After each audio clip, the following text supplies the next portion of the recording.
نحمدہ و نصلی و نسلم علی رسولہ الکریم بسم اللہ الرحمن الرحیم۔ میں آپ حضرات کو بہت مجرب وظیفہ جو کہ بتانے لگا ہوں قرآن مجید سے، اور ہمارے اکثر وظائف جو ہے قرآن مجید سے ہوتے ہیں۔ یہ وظیفہ جو ہے ان لوگوں کے لیے ہے کہ جو رات کو جن کو نیند نہیں آتی، دوسری وجہ جو نیند کے اندر ڈر جاتے ہیں، اور اسی طرح نیند کے اندر ڈر کر اٹھ جاتے ہیں، پھر اس کو دوبارہ نیند نہیں آتی، یا اکثر نیند کے اندر خواب ڈرانے آتے ہیں، یا اسی طرح بچے جن کے ہیں وہ ڈر جاتے ہیں، جو ہے بچے پھر اٹھ جاتے ہیں، پھر سوتے نہیں ہیں، تنگ کرتے ہیں، یا مسلسل بچوں کی یا اپنی عادت ہے رات کو نیند نہ آنا یا رات کو ڈر جانا خواب کے ذریعے، یا ویسے ہی ڈر کے اٹھ جانا۔ انشاءاللہ آپ اس جب وظیفے کو کریں گے تو اس کا ایک اور فائدہ ہوگا، وہ فائدہ یہ ہوگا کہ فالج اور لقوہ جو ہے آپ ان سے محفوظ رہیں گے۔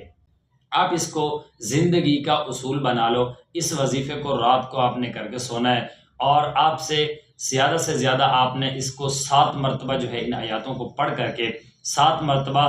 ایک مرتبہ پڑھیں گے 7 مرتبہ، پھر دوسری مرتبہ 7، 3 مرتبہ ان کو 7 مرتبہ کر کے آپ نے پڑھنا ہے۔ پورے جسم پر پھونک دیں گے، اور گھر کے جو ہیں اپنے کمرے میں جس جگہ سو رہے ہیں تو چاروں طرف آپ نے پھونک مار دینی ہے۔ اور وہ وظیفہ کیا ہے؟ وظیفہ یہ ہے سورۃ الاعراف کے اندر، ان ربکم اللہ الذی خلق السماوات والارض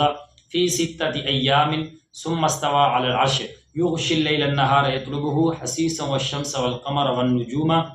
مسخرات بامرہ الا لہ الخلق والامر تبارک اللہ رب العالمین۔ اس وظیفے کو جو آپ نے کرنا ہے، ان آیات کو مکمل آپ نے 7 مرتبہ پڑھ کر کے اپنے اوپر بھی پھونکنا ہے، اگر بچے ہیں ان کے اوپر پھونک دینا ہے آپ نے پڑھ کر کے، اور اسی طرح گھر کے جو چاروں کونے ہیں ان چاروں کونوں میں آپ نے پھونک مار دینی ہے۔ انشاءاللہ آپ کو فالج اور لقوے سے بھی آپ محفوظ رہیں گے، اور جو ہے آپ نیند بھی آپ کو خوب نیند آئے گی، اور اچھے طریقے سے نیند آئے گی۔